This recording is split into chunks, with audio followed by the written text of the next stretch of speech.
What is going on, everybody? John and Pepe here with Andrew Cooper. Welcome into Alarm Fantasy Football Coop.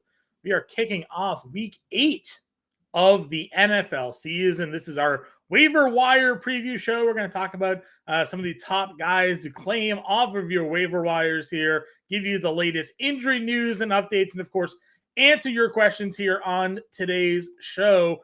Coop, my guy, how we doing, man? I'm doing fantastic, man. And for those that missed it just before the show, John showed up in a Howard Bender mask, pulled it off last minute. Sure. It was like special guest referee today, Halloween month, right? So a pleasant surprise to have you. Sometimes Howard and I get confused for one another, which I'm just going to assume is a compliment at this point. He's cute. Who's he? Right, exactly. Burnsy gets it. We both have facial hair. We both have glasses. We just kind of tend to get confused a little bit here and there. So I'm happy to fill in the show for him today. You and I always do the Quick Out Fantasy Show on Wednesday. So tomorrow, tune into that. Get Coop and I together. And then, of course, on Sundays, 11 to 12, we do the Sunday show here. So, but nothing wrong. Nothing wrong talking a little waiver wires here today, Coop, my friend. Yes, absolutely, man. We see you guys in the chat. Rex, Fatty, Skinny, Leo. What's up, gang? Thank you for hanging with us. For those unfamiliar, we will answer pretty much any question you ask, but we try and do it this way. Today, we focus on waivers. Tomorrow, we focus on trades. Thursday, we focus on lineups. Friday, we do a little fun stuff, a little DFS, a little bit of bets, stuff like that. But that's kind of the game plan here. So if you have a start sit question, you throw it in there, we're going to answer it, but you get a gold star if you focus on waiver questions because today's Tuesday and that's what it's all about. The thing about waivers is that and trades is that it's ideal to wait and see what happens on waivers before you do your trades because you might fix your problems, right? Why trade for a tight end if maybe you can get Dalton Kincaid or Trey McBride and kind of fix things for you. So we try and do those first. But yeah, if you got trade questions, I see yours, Leo. We'll hit that. No problem. Of course we'll hit it. And of course, that's the big news really of the day, right? We got to talk about the injuries because injuries go ahead and impact how we handle the waiver wire. So Coop, earlier today, we had the news that Zach Ertz is going on IR. And then yesterday we got the news that Dawson Knox is going to have wrist surgery. So those of you who've had Dalton Kincaid this entire time, congrats. Finally, the value is going to pop out for you here. But if you're now prioritizing a tight end pickup off the waiver wire this week, Coop, are you looking at McBride or Kincaid? I'm looking at Kincaid, and for me, it's about staying power, and it's about the offensive upside, right? And I had people come to me and they say, a question that I've gotten now 3 or 4 times, so I'll get out in front of it, is I have Kyle Pitts. Do I drop Kyle Pitts for these guys? For me, what we're looking for is we want guys that can become top 2 targets on the team and stay the top 2 target. Kyle Pitts already is a top 2 target of this team, and every week he gets away from that MCL injury. So for me, Pitts is still ahead. The idea here for Kincaid and McBride is that they come out and they play so well that you can't put them back in the bottle. It's what happened with Amon-Ra St. Brown. He wasn't really playing much through 10 weeks. A bunch of guys got hurt. His role changed, and then it was wheels up, and the wheels have never come back down for that player. I thought they might. I was wrong. Yeah. Amon-Ra St. Brown is awesome. So that's what you're expecting for Kincaid and for McBride. But the thing is, those other guys are coming back. Dawson Knox will be back. His wrist surgery should only keep him out for a couple of weeks. And same with Ertz. It's 4 weeks on the IR, then he could be back. So it's still speculative, and it's Kincaid over McBride for me. Yep. Other injury news here from around the league. Obviously, last week we got the slow return of Deshaun Watson. He played like 5 minutes, got hurt again, then got benched essentially. He cleared that concussion protocol. They went with PJ Walker. Now they're still considering him day-to-day with the shoulder injury. Unsure if he's going to be available or not for the Browns in next game. But even if he is available, do you feel like there may be just a changing of the guard, or is Deshaun just being paid too much? I think what's going on with Watson here is that, and you said it best when you said he's being a bit of a Kawhi Leonard, where he doesn't like what's going on with the organization. He doesn't trust the doctors. And once you get that in your head that I don't trust these guys, then you're never going to go in the blue tent and come out and say, I'm fine. Right? Like he says that he feels something in his shoulder, and if he gets tackled onto his shoulder, then he's going to go with what he believes. So it kind of stinks. We've seen it with other players. Michael Thomas, outwardly does not trust that medical staff. Right. And rightfully so, because they basically told him he didn't have to have surgery so that he could, so that he would play in the playoffs that year. And then after he played, right after the season ended, they were like, "Oh, you probably should have had surgery. Let's do the surgery." And he was like, "You told me I could play." Right. So it's one of those things where, Right. I could see it from both sides, but yeah, Watson, man, so hard to trust. He got me 0.3 points in Scott Fishbowl, which is better than he did for people that in leagues where there's negative points. Oh yeah. I faced in our friends league there, Coop. I faced Deshaun Watson manager this weekend, negative 1.3. Wow. So unlucky for that person there. Bijan Robinson apparently was dealing with migraines. Terrell Davis, right? Was out of the old Broncos running back that used to deal with migraines. Terrell Davis, Percy Harvin, another one. Percy Harvin, yeah. So that was supposedly the reasoning for Bijan's lack of activity in that game this past weekend here. Everything according to Arthur Smith says he's fine and will be ready to go this week. But I mean, how much are we trusting Bijan Robinson now moving forward, right? Well, I think what's going to happen here, and just so everyone knows, get your questions in. We're just going to hit the news real quick, and then we're going to jump in the chat, just hit questions. So just give us a couple minutes to recap you on everything. Some people might even help answer some of your questions, but we want to make sure we get you guys up to date on everything now that Monday Night Football is over, everything's over. With Bijan Robinson, I think what's going to happen here is the Falcons are going to get fined. They're going to get fined. The last time I saw this happen was Big Ben. He wasn't on the injury report at all one week and that he didn't play. And then after that, he went on IR and they said, "Oh, his elbow's been sore all week." And the league said, "Oh, it's been sore all week." Well, why wasn't he questionable? Right? Like, why wasn't this disclosed? So because they told us that the night before he had a headache, now the NFL is going to investigate it. The team's probably going to get fined $75,000. And Arthur Smith himself will get fined $25,000 if it's the same as what Mike Tomlin got. And then moving forward, they're going to make sure that if there's any problem, if he might just be questionable for the rest of the year, but like we should be getting an announcement. The worst part about what happened was that he actually got on the field for like 3 plays. So any bet was a valid wager. So maybe your sportsbook was nice enough to refund you, but I know there were many people out there that were pretty upset that those wagers were put through without knowing the status of the injury there.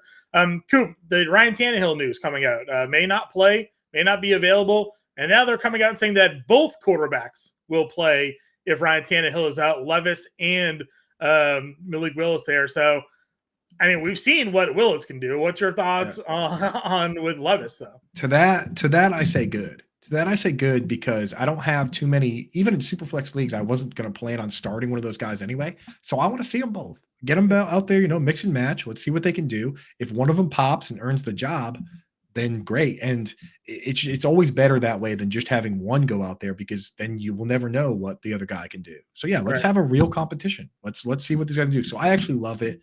Obviously, if you have the pass catchers, you're rooting for Will Levis. He's the arm, right? Yeah. And then if you're rooting for somebody to become your Superflex QB2, you're rooting for Malik Willis because he's got the mobility and he's a lot more fun for that, right? So, yeah, I mean, what do you think, John, from your QB whispering standpoint? I mean, I'd rather see Levis out there. I don't want a quarterback that is going to be. Again, I've seen Willis throw the football; it's not good. No. So, if we're relying on solely for him to run, these quarterbacks that have the mobility upside, it's nice because defenses have to worry about the dual threat. But they don't really have to worry about a dual threat here with Willis, because if he can't throw the football and he can only run the football, then they can kind of spy on him a little bit harder. At least with Levis, there's a little bit of a threat to run. Like, he has some mobility, but he's not a mobile quarterback. He's a guy who can throw the ball out of the stadium, though. So they do have to worry about some of that and maybe a boost for Hopkins or whomever ends up being the wide receivers that he targets there. So I'd rather see Levis take the job. I think that's probably the way they'll end up leaning here. Will Levis to me is like Jay Cutler. Right. It's at least he's willing to chuck it up. He's willing to talk his trash. Right. And that was Cutler. He came in and said, "I have a stronger arm than John Elway." And everyone was like, "Why did you say that, dude? Like, what are you doing, dude?" That's like the last thing you want to say when you get drafted by the Broncos. But he was right. I mean, he did have a monster arm, and Will Levis does too. So, I'm excited to see what it is. And again, it's not a situation it's not like we're losing Mahomes here and the backup comes in and you're like, "Oh, hopefully they couple together." Tannehill's been so bad that anything else is entertaining for me. So Yeah, 100%. A couple of running back news here. Jerome Ford has a high ankle sprain. He's going to miss 1 to 2 weeks. So if you have Kareem Hunt available in your waiver wire, he's probably going to be the number one dog. I think I would pick him up over Darrell Henderson if he was still floating out there on your waiver wire. Hunt found the end zone again for the second straight week last week. He knows he's familiar with the offense. He has the pass catching ability. And we're in week 8 at this point. So like, how many more running backs are going to become available with the potential upside of Kareem Hunt? Probably not many. Right. So if you're in a league where Kareem Hunt is still available, he is my number one priority here this week. The Buccaneers have designated Chase Edmonds to return. I don't know necessarily what that means for that backfield. Now, Rachaad White had, I think it was 6 catches last week. Does Edmonds now fill in as like a third down change of pace back in this offense for you, Coop? Yeah, I mean, nah, I'm sure he might, but like, what are you going to do with that? Because Rachaad White still gets all the snaps, you know? Right. So, well, that's what I'm wondering. I wonder if he's getting all the snaps because of who they currently have on their roster. Yeah. Now you have Chase Edmonds available to you. Does he cut into a little bit? Because Rachaad White has not been an efficient running back this season, but he's been a volume running back. So, you know, Edmonds maybe finds a way to cut into some playing time here. Yeah. The thing about Edmonds, though, is you got to ask, like, what is this guy's ability level? You go back to this offseason, the Broncos needed a Chase Edmonds, and they had him already. And he said to them, I will take less money, publicly said, I will take less money to stay. And they still cut him to sign Samaje Perine. So right. I just worry about Samaje Perine the better version, and then they're not even using Samaje Perine. Yeah, exactly. So it's like, what's the exact upside here? Listen, I agree with you. I think Edmonds' best role was what he was with Arizona. Trying to make him a feature back was never going to work. But having him be that change of pace third down guy in Arizona worked out beautifully for him. So maybe he becomes a guy that fits that spot here, because obviously there's a reason Tampa Bay's keeping him around and then reactivating him here as well. They're not playing any other running back. It's mostly just Rachaad White. So I'll tell you what, on the Monday show, when I go through it all, I always check and see if there was a 2-minute drill and who played it. If Chase Edmonds gets all the 2-minute drill snaps, then we're interested, because now if you get if you get third down work and that work, then that's the wheels up situation. It's sometimes they keep, like, Najee Harris still plays like the 2-minute drill, which is what's stopping Jaylen Warren really. Yeah. But if you're getting all that work, then it's nice. So. Yep. And then finally, we'll round it out here. Jamal Williams returned last week. He was on a snap count, so expecting to see his role maybe expand here in his second week of activation. Keaton Mitchell's week to week with a hamstring injury, but again, at this point, he's not playable. Gus Edwards looked pretty good last week. They still have Justice Hill. And then Matt Eberflus says Roschon Johnson is still working his way through concussion protocol, but he's looking pretty good at practice. There's a chance that he could return and be available. If you're the Bears, though, the way Donta Foreman has been playing, is Foreman ahead of Roschon Johnson for you in the pecking order of carries? Well, for the pecking order of carries, I would say no. That's the one thing with Donta Foreman, is that he's always been able to run the ball well. He just does not. He doesn't really get it in the pass game. So I think he did this past week, though.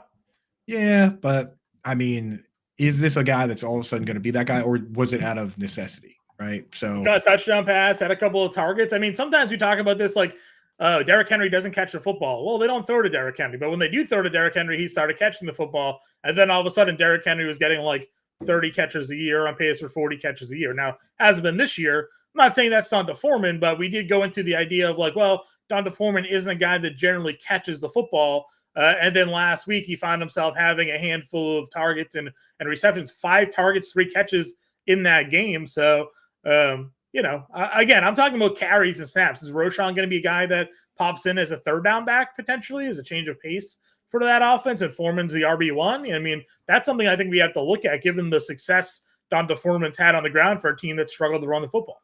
Yeah. I mean, again, you got to define there's different kinds of pass catching backs, though. Like for a guy like Donta Foreman, you look at the way he caught passes this week.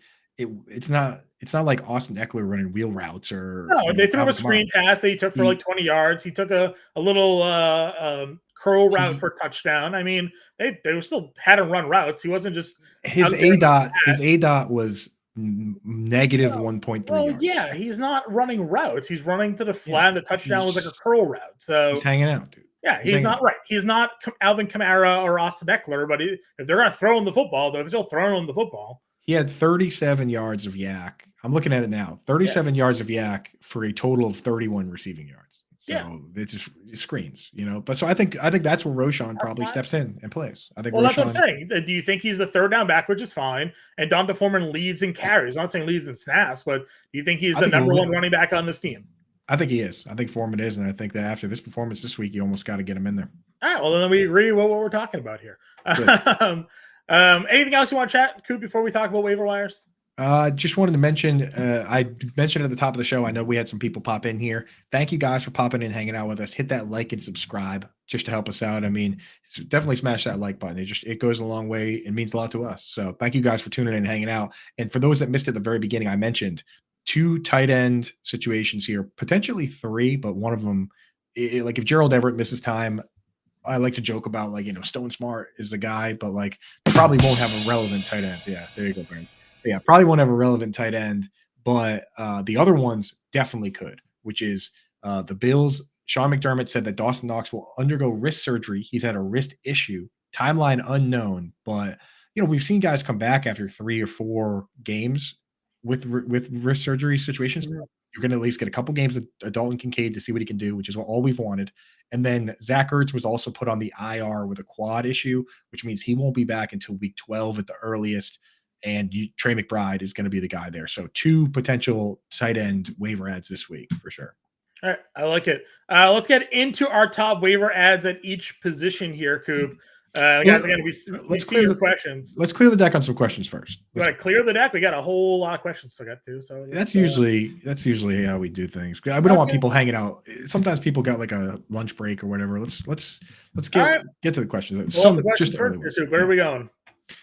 Try to trade Mostert for Kamara. Again, try and get waiver questions in today. We're going to do trades tomorrow, lineups Thursday, but we'll still answer this one. Mostert for Kamara? I would. I don't think I would. Is it the PPR league? Kamara had 13 catches last week. Oh, I would trade Mostert. Try to trade Mostert for Kamara. Yeah, okay, yeah. Get Kamara. I would definitely do that. Get Kamara, man. Yeah, Kamara, even in half PPR, in the 4 games he's played, the fewest points he scored is 13. This guy, Kamara's pretty solid, man. Yeah, I agree with you. Then he had the other question, what's going on with Bijan? Got offered a trade. Bijan for Cousins and Jamal Williams. Just keep Bijan. Yeah, keep Bijan. I would agree with you there. Prioritizing Hendo, starting Najee and Javonte seems like an RB2. Are you going to use a waiver priority on Darrell Henderson? He's got 3 weeks left, right? I mean, Kyron's supposed to be back in 3 weeks. Yes, I would. Especially if Najee and Javonte are running backs. He looked good. Darrell Henderson looked good. Yep. And Leo says picking up Kincaid. Yep. Definitely got to pick up Kincaid. Sure. Week 10 replacement already ahead of the game here. Do I take a chance on Kyler? Well, I mean, we don't know if he's going to play. So your chance could lead you to needing another quarterback to his week 10 replacement. Yeah. Which tough to know. Yeah, it's tough to know, but I think I'm put it this way. Kyler Murray's not on waivers in any of the leagues I'm in. So if I'd find a way to get him rostered. Sure. I mean, again, 2 is your quarterback. You're only picking up Kyler for a week, I guess, assuming he is there. So you pick him up. If he doesn't play in week 10, you can drop him for somebody else, I guess. So. If Kyler's not playing by week 10, I think here's the deal. Kyler was activated and he's got a 21-day window. So if he's not playing by week 10, then that means he can't play for the rest of the year. You either got to activate the guy. If you have to activate him during the window. So by that time, he's either going to be activated or they're going to shut him down for the year. That's the rules. Well, they can activate him and just be the backup too. They don't necessarily have to if they activate him and he's a backup, then you can drop him. So you can drop him as well. Agreed. Donta Foreman, a hold or trade. I think he's a hold right now. Jones and Jacobs could trade Foreman for a wide receiver like Locker or Flowers. Well, Gary, it depends on what your wide recievers look like and what's your running back depth after Jones and Jacobs. If you haven't noticed, running backs are dropping like flies. So you need to have more than 2 running backs. Kind of probably need some depth there, especially since Aaron Jones was one of those running backs that continually gets hurt here. Right. Just on bye weeks alone, you need minimum 3 running backs you trust. So who else you got, Gary? Yeah. Freddie wants to know ranking the running backs: Mostert, Saquon, Brees, and JT. Would you trade any of them for Bijan 1 for 1? Yeah, probably all of them. Yeah, I think maybe not Mostert, but I mean JT hasn't shown me a ton yet. I think the way you have them ranked is the way I would rank them. Yeah, I would agree. The way they're listed in your comments there is how I'd rank them. Saquon when assuming Saquon's healthy, he's I playing could with the maybe Giants put next Brees year. ahead of Saquon, but I don't know. I mean, the Jets might be a little bit better running the ball than the Giants are. If you could trade JT for Bijan, I would do it. Yeah. Is it Willis or Levis? It's going to be both. I think it's going to be. I hope it's Levis though. So if I'm picking one here, it's going to be weird. Hal, if I'm in a 14-team super flex, can I start both QBs? No, oh my God, no. Oh, I guess who else you got, dude? I mean, John, would you ever do that? Start both the Titans QBs? No. I don't think you can, dude. I would not. I'd pick one, probably Levis, and then play someone else in your super flex spot. Yeah. Can I drop Stafford or Goff, stashing Kyler, noting Goff by week 9, Stafford week 10? I mean, both quarterbacks are playing well, though. I don't know if I'd want to drop either of them. Because I don't know if are you playing Kyler over Stafford or Goff the way they've been playing this season? I don't think so. I think you stick with what you got, man. Yeah, I don't think we're going to go Kyler here. Cooper, you still done with Taysom? Pick up McBride instead. So I gave this take to Bender, Cooper, and you can chime in here as well. If Taysom Hill is going to continue to play the role he's currently playing, or he's getting snaps as a tight end / wide receiver, then there's value there because they're also letting him run the ball in the red zone, and no other tight end does that. So if he's going to give me 5 or 6 targets and get carries, then I want Taysom Hill. That's just what I want. I moved him up. I moved Taysom. I actually ranked him this week. I put him in both the rest of season rankings and the weekly rankings. For the short term, Taysom Hill this week is once again going to be ahead of Trey McBride until Juwan Johnson's back. Right. When Juwan Johnson comes back, Taysom probably goes back to just being that red zone, end zone. So given Taysom's success as a tight end or a pass catcher right now, do you think he is more or less valuable than Juwan Johnson is at the position? I think that Juwan Johnson is still better as a pass catcher. Okay. I think that, maybe they'll give him a couple extra targets here or there, but I don't know. He's had fantasy success, but it's not like he's taking these receptions and just he ran. I don't have. You probably have it for week 7. Week 6, Taysom ran 62% of routes. On 33 routes, 62%. So yeah, he ran 40 something routes, but they threw they had 70, dude. Yeah, he had 8 targets. He had 4 catches, 5 targets last week. I'm just saying, if he's going to be a wide receiver, which is all I've ever complained about with Taysom Hill anyways, it was he only comes in as a running back, but he qualifies as a tight end. They never throw him the football. The last 2 weeks, they've actually thrown the football 13 times. He has 11 catches and is acting like the position he's labeled. So right. If Juwan Johnson's out again, I'm going to continue to rate Taysom Hill probably as a top 10 tight end, right? Yeah. And with Trey, with the thing with Trey McBride is Zach Ertz is probably going to be back too. So considering that Ertz is going to be back and Juwan Johnson are going to be back, then you still just go with Taysom. If Ertz was out for the season, then we might rank it differently. Sure. But for now, you just got to roll with Taysom. Yep. Half PPR, 10-man drop. Geno for Lawrence, Love or start Geno? I definitely don't want to start Love.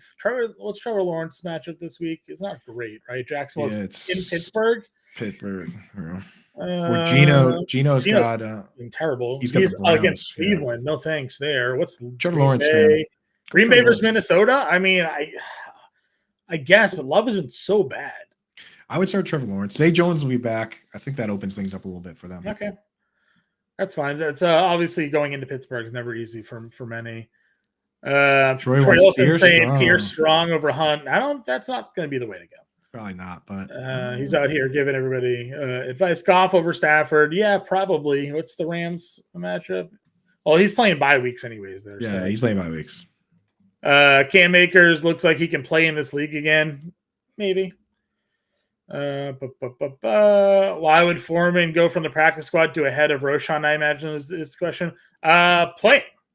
Look how he's playing. Well. He played really well. He wasn't really on the practice squad per se. He was just being inactive. He was their week 1 starting running back, and then they went to Khalil Herbert and Roshan Johnson. But Foreman has been very good the last 2 weeks. I'm not saying he's going to be an 80-20 split here, but I think he could easily be the top guy here. Thielen and Hurts for Kamara, Allen, and Stroud. I think you're giving up. Are you getting Kamara, Allen, and Stroud? Then yes. Yeah, if you can. I would definitely get Kamara, Allen, and Stroud. Then no. Yeah, I imagine is that SJMP? Is that Superflex that you're talking about with Thielen and Hurts for Kamara, Allen, and Stroud? I mean, if it's Superflex, maybe it's different, but if it's just a regular league, I'll definitely take Kamara, Allen, and CJ Stroud. Yeah, I would just figure out quarterback. Even if you have to, right. Allen and Kamara are huge, like huge gets. Right. So, all right, that cleared. Let's go to the waiver wire. Fantasy Alarm waiver wire article done by Britt Flynn is out on Fantasy Alarm. You can go check that out here today. Coop, looking at the quarterback position, your top waiver wire ads at each position. We've talked a lot about Kyler Murray. Again, we're not sure if he's going to be available this week. There's certainly the potential for him to be available in play. Arizona's at home against Baltimore. Derek Carr finds himself in another decent position here this week. The Saints are on the road against Indy. And then you have Desmond Ridder here this week going up against the, let's see, where's Atlanta playing? On the road against Tennessee, the team with like one of the worst pass defenses in football. How would you go about ranking these quarterbacks? Yeah, I mean, like if you can afford, if you have any viable option already on your team that you aren't dropping, then I prioritize stashing Kyler. But if you need to start someone this week, I think I would probably start Derek Carr against the Lions, right? Sorry, not Derek Carr against the Lions. Derek Carr is playing the Colts. Just as good of a matchup. So Derek Carr against the Colts is probably the way I would go. I wanted to ask you though, John, Desmond Ridder, playing a little bit better, throwing for 250, 300 yards last couple games. Didn't throw a touchdown this week, but how are you feeling about Ridder? Are you coming around? I'm playing Ridder in a league this week, believe it or not, where I have Trevor Lawrence. So again, I think that the matchup against Tennessee, you can't really run against that defense. And I think that Ridder, like you mentioned, has been throwing the ball more lately. Now, he hasn't always been as efficient, but we are seeing these playmakers start to make plays in that offense. I do like Ridder here this week. Again, I think going into Pittsburgh is tough for a lot of teams. That defense gets after the quarterback. And the offensive talent at the wide receiver position feels like it should be enough for Lawrence to continue to be successful. But until the end of the game last week, where it was really just Christian Kirk doing all the damage. The 60-yard touchdown, catch and run was really more on Kirk than it was Lawrence to boost Lawrence's fantasy points. He was sitting at like 14 fantasy points again for that game. So I think Ridder is probably in a better spot. I'm playing Ridder over Trevor Lawrence in a league this week for me personally. So what are your thoughts on Carr do we think Olave gets suspended for one game? Like, what do we think here? I don't think so, man. I think Olave is going to be fine because, the thing about this, it's not like it was a school zone. 35, man. I think it's a technicality though, because there's a lot of states where that's just like 35 miles, where they're just like 35 miles over the limit. Isn't that too crazy? Like that's like on the highway getting pulled over doing 90 or 100. You're doing 100 miles an hour on the highway. It's 35 miles over the limit. But because it was a 70 and a 35, a lot of states have rules where if you're double the speed limit, you have to get arrested and your car has to get towed. I think this is just going to turn out to be a big nothing. Whereas the Justin Ross news, that is where. Did we ever get the full scope of what happened there? I've only seen that it was like criminal destruction of property. I haven't seen the full incident there yet. It got up, an additional charge got added, which is domestic battery. So that's why for that one at first I was like, okay, let's find out what this is. When the next charge got added, now I'm like, oh boy, right? So that one worries me. I mean, like Jordan Addison didn't miss any time for driving 140 miles an hour. Right. So why this guy's going to get fined for doing 70? It's like this one, sometimes team discipline, right? Not necessarily league discipline. I mean. That would be sure would be annoying. Especially after the way some of the things that happened in the last game as well, when Carr is yelling at him for quitting on routes and all that stuff too. I don't know. Maybe there's some behind the scenes things going on with Chris Olave. His brother came out. Jordan, I forget his brother's name now, but his brother came out and tweeted he was just literally just going to CVS and coming back. And I'm sure he drives some ridiculous supercar where it's super easy to just go 70 miles an hour. So I'm sure at the end of the day, it was a technicality where you can't book a guy, like you have to impound the car if you're doing double the speed limit. Right. And that's why he had to go to jail. But I imagine if he was doing 65 instead of 70, then we wouldn't even have heard about it. Sure. This is not Nam. There are rules. That's right. Exactly. There are rules. All right. Running back position here. I've already talked about, for me, Kareem Hunt is the number one priority at the running back position here this week. Darrell Henderson was someone that got added probably a lot late in the week last week here. And then Amari DiMercato, who barely played 2 weeks ago when everybody was in on him, played pretty much all the snaps this week.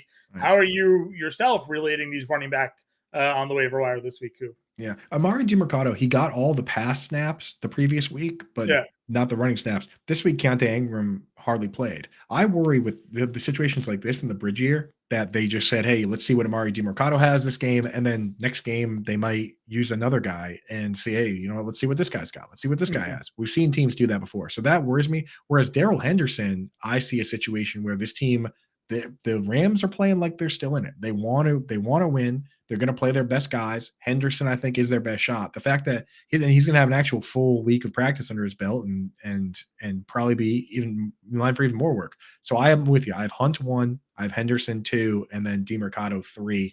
I'm still trying to go after all of them. This is a week where I'm going to be spending a lot of FAAB, just to make some moves. And I'm still willing to go for DiMercato, but that's how I'm going to prioritize it. And I'm going to have contingency bids on all 3. Sure. I'm with you there. I think that's where you're going to go. Hunt still for me. I was fortunate enough to grab Henderson off the waiver wire once sort of that news came out that McVay was going to activate him. So, but if he's still floating out there, definitely a good spot. You just have to know that when Kyren Williams comes back, odds are he's going to go back to being that number 1 running back. So we'll see the rotation in the backfield after that. Wide receivers here, Coop. Talk to me. Josh Downs, Jaden Reed, our guy Kendrick Bourne continues to perform pretty well. And then a guy that I've been super high on since the preseason. I don't know why it's taken this long for him to start getting a little bit of impact, but Jalen Hyatt maybe finally breaking out in New York. Thoughts on the wide receiver trio? Yeah, Jalen Hyatt too.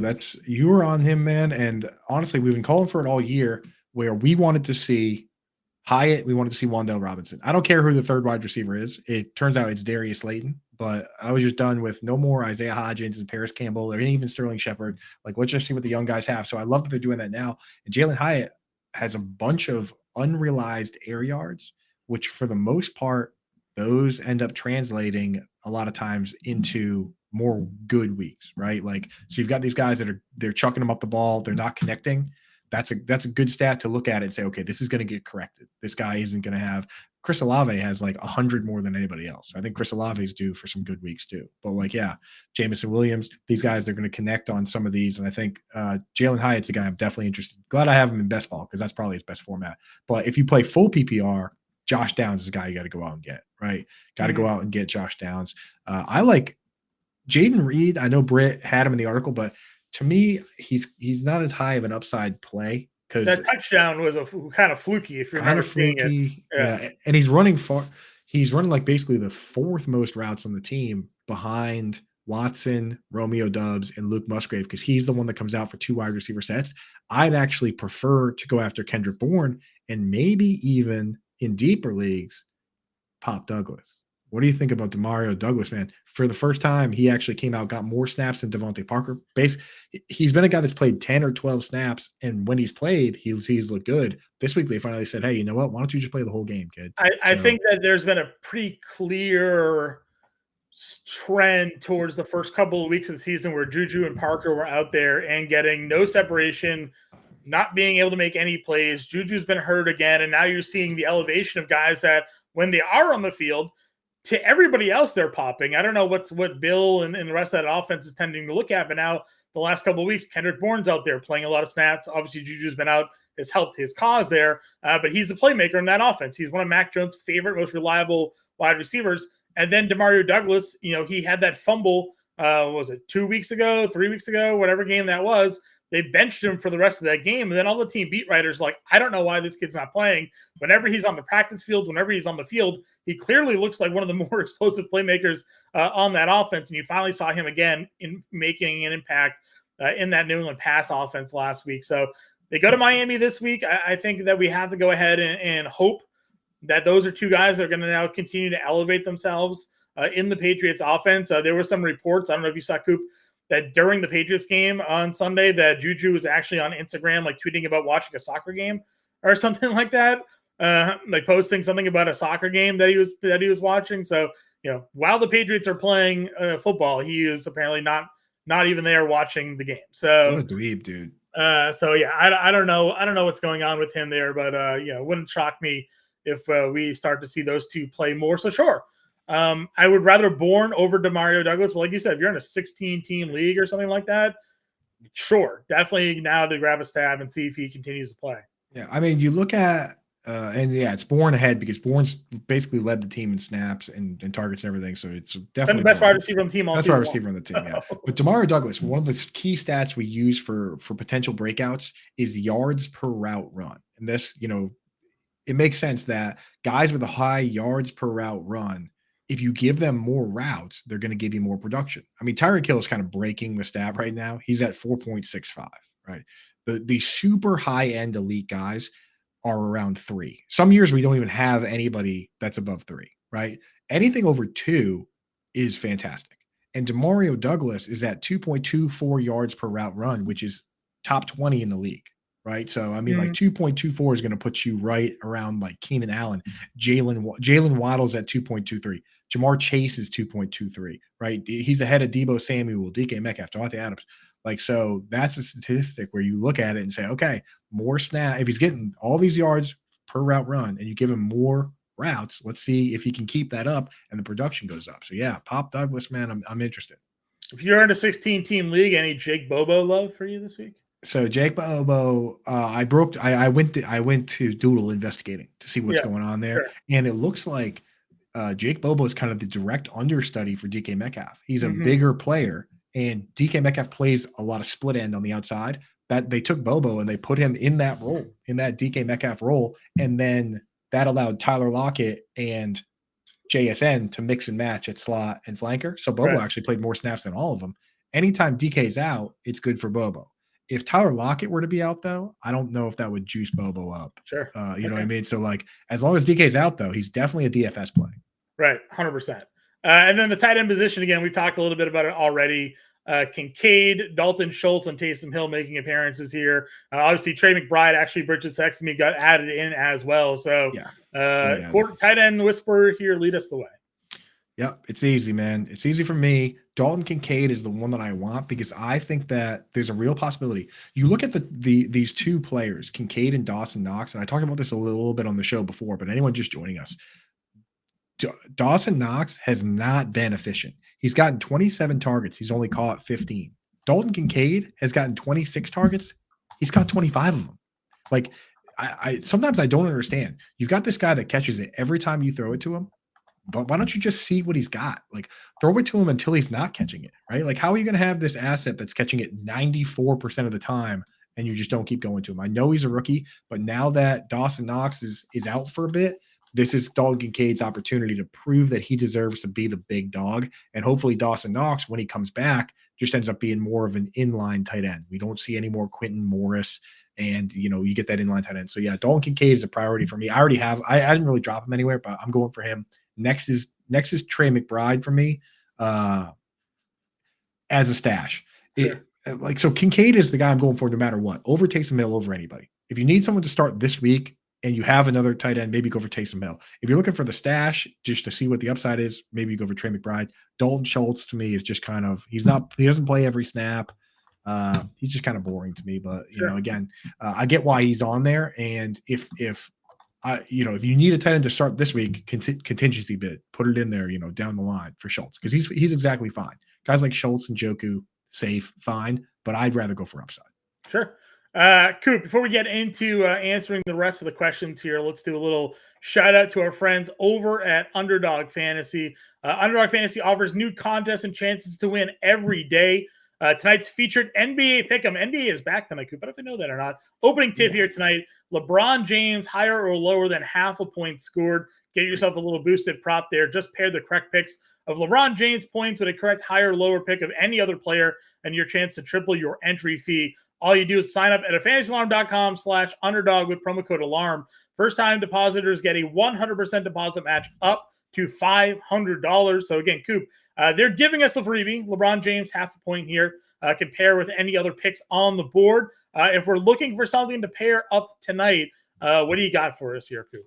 Yeah, so typically what we do, we're going to do get this one in and then go for some weekend stuff. And then on Thursday, we'll do some Thursday game stuff as they add more lines. So, and here's the thing. I do play fantasy basketball. I get all my advice from you and Grande and the gang. So like, my advice is literally just regurgitating things you say. But the beauty is I can take this LeBron pick and use it, go obviously higher on the 0.5 points, and then just go right back to football. Right. One for me that I'm looking at that I really like this week is Mark Andrews, right? Because you go and you look at the defense he's playing, the Arizona Cardinals, technically they're top 3 against the tight end on a technicality, right? You go through and you look at the tight end situations, like who they've played so far.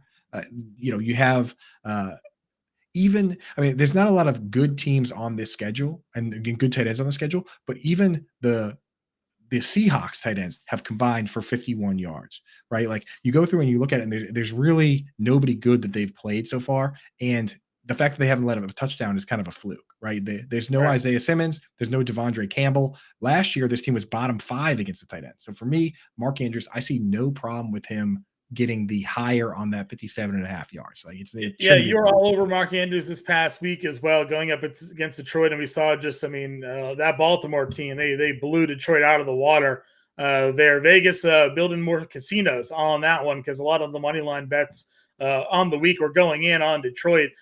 For me, I'm going to go to the wide receiver position here. It is the Thursday night football matchup, Tampa Bay versus Buffalo. We're going to go with Mike Evans here. I've talked a lot about Mike Evans this season, liking his potential this year, even with Baker Mayfield. They just throw downfield and let him do the damage.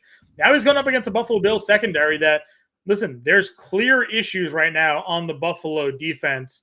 Right now we saw, again, the Patriots last week throw on them. We saw the Giants have success against the Buffalo defense. They had some troubles in London against Jacksonville here.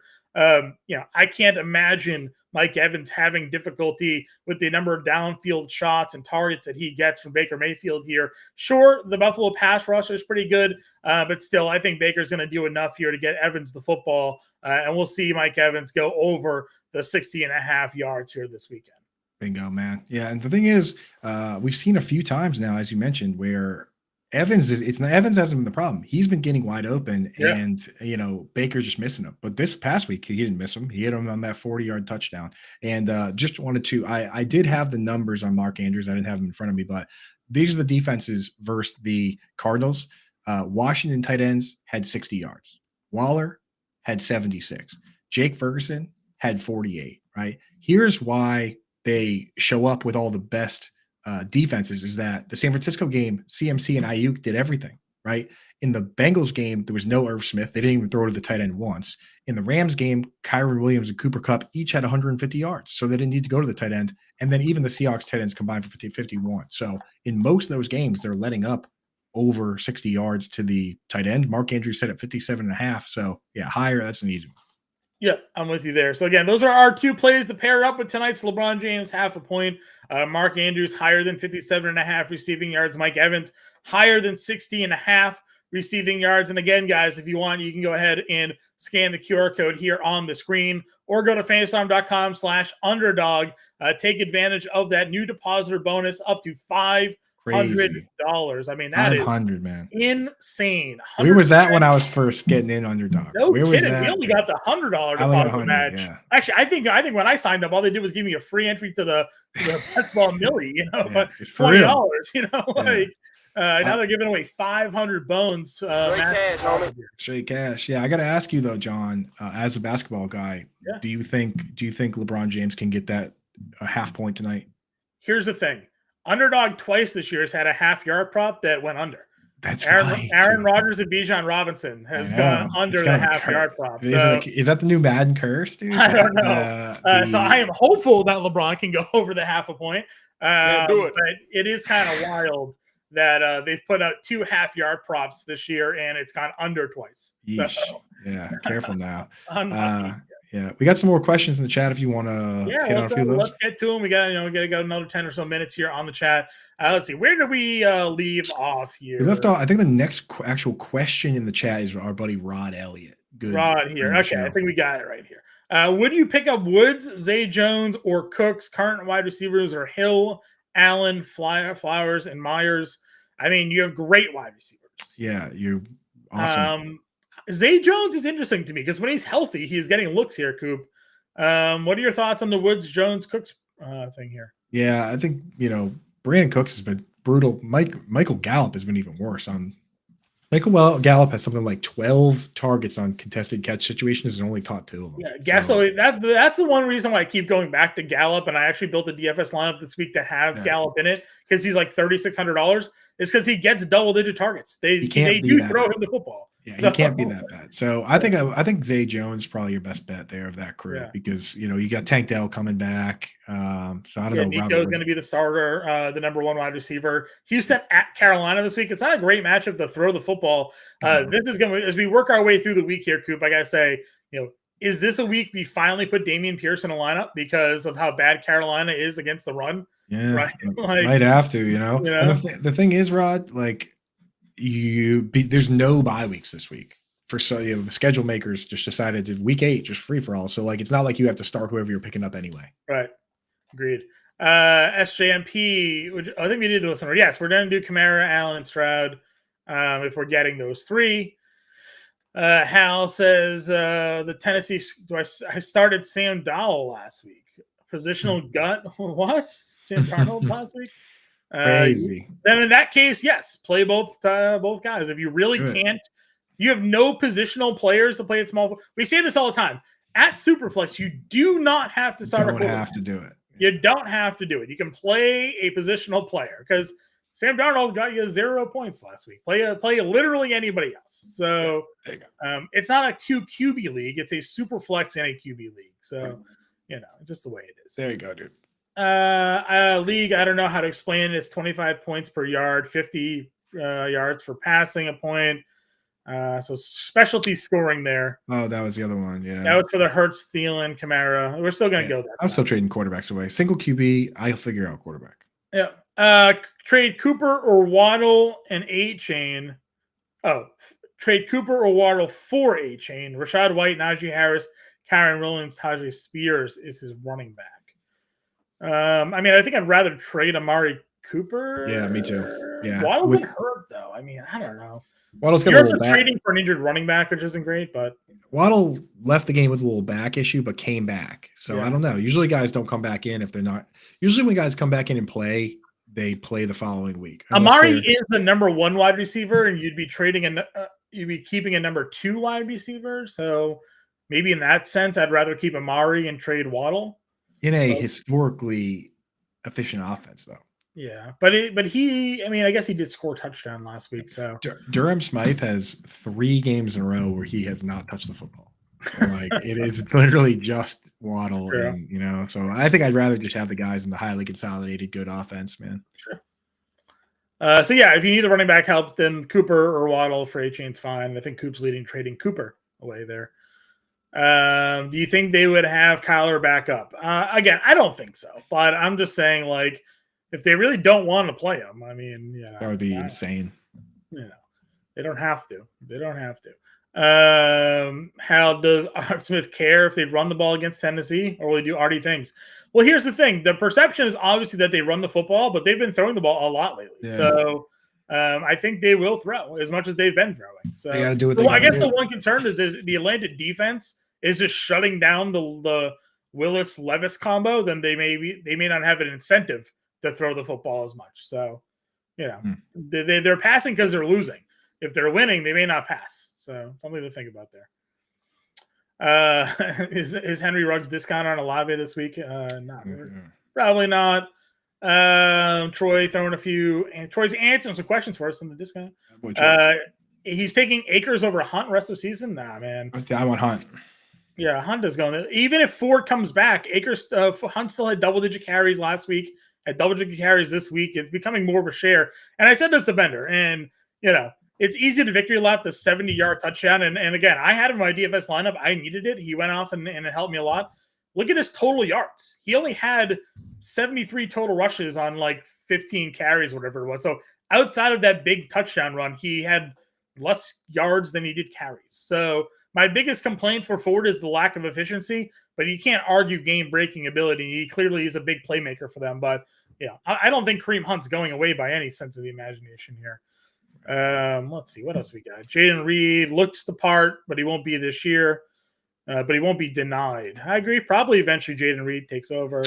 I mean, Josh Downs is an example of a guy who is kind of, even though he plays primarily just slot, he's kind of brute forced his way into targets. But again, those part-time players, Do it's they use risky. Do they use read on special teams? I don't know. I'll check right now. Because that could obviously impact his ability to break through. What happens to Rashid Shaheed, right? Mm-hmm. He plays special teams, and then he's tired from a punt return, and he's not out there for the first play, and then now he's missing. The early read snaps were because you had Christian Watson hurt, I think. So, Watson's back, and read snaps are going down. Just with the way it works. Matt Deutsch in the chat saying it's a Kincaid world. It is. That's Kincaid right, dude. world. That's right. Yeah. So it looks like Reed does play some special teams. Yeah. So if he's returning kicks, I mean, there's he's the number 3 receiver, and he's a kick returner. And then Freddie's got a trade question. Trade St. Brown, Myers, and JT for A.J. Brown and Devontae Adams. I got Hall, Mostert, Saquon, Hill, Evans, Hopkins. So, I mean, you have Jonathan Taylor, Breece Hall, Raheem Mostert, and Saquon Barkley. Obviously pretty straight there. The thing is, like, I get how many you got? How many are you starting 2 running backs and a flex? I guess you start 3 wide receivers. Like, what's your setup here? So just to play devil's advocate here, I mean, I rank Adams ahead of Myers. I think everyone. I was going to say, is St. Brown even better than is St. Brown worse than Devontae Adams? I don't think he is. Right. Well, that's the thing. St. Brown and AJ Brown are kind of close, and then technically Myers missed a game, but in the games that they've played, of the 6 games they've played, Myers has more fantasy points than Devontae. Yeah. Just saying. So, like, I don't know, man. You're not necessarily giving up Jonathan Taylor for free, but kind of. I mean, listen, no doubt about it. AJ Brown's an absolute monster, and if you have AJ Brown and Tyreek Hill, good luck to anybody that's running up against you with the fact that you also have those other running backs. So, sure, like, okay, but again, I don't think there's a huge difference between Amon-Ra St. Brown and Devontae Adams. AJ Brown is definitely the number 1 wide receiver here. So, yeah, I don't know. Well, no, the question is this. I mean, like, how big of a difference is it from St. Brown to AJ Brown? I think it's a big enough difference. I think it is. But to your point, you're trading Myers and JT for AJ Brown, basically. Would you trade Myers and JT for AJ Brown? That's the deal. In my eyes, that's the deal. Do you think St. Brown and Adams are even, and it's Myers and JT for AJ Brown? I do. Yeah. I mean, I think I would. Yeah, I think I would. But I'd probably do it. Maybe flip one of those wide receivers. You have too many wide receivers. So drop DeAndre Hopkins. You definitely don't need him there. Yeah, I'm fine with it. Your running backs are great. Breece Hall, Raheem Mostert, Saquon Barkley, perfect. Yeah. So it all depends on what you got to go there. Cool. He's saying he wants the Sun Gods out of that trade for Chris. Chris is saying, yeah. I mean, it's a pretty fair trade. I also think about the team you're trading with. Like, are you helping him out? Are you really bailing him out by giving him JT? Sometimes I look at these trades, and even though it technically slightly makes my lineup better, sometimes you're making the other person's lineup much better, right? Like, if this guy is really struggling to find running backs, I don't know if you want to be giving your opponents Jonathan Taylor just because you're not using him. Yeah, so, I mean, that's also the fact. We talk about that a lot. You don't just help your opponents because they're offering you trades. I also love that every trade question we get, Coop, is involving like top 20 players. There's never a small trade to be made anymore. It's like, I got to give you my 4 studs for your 3 studs, and then we're gonna swap rosters.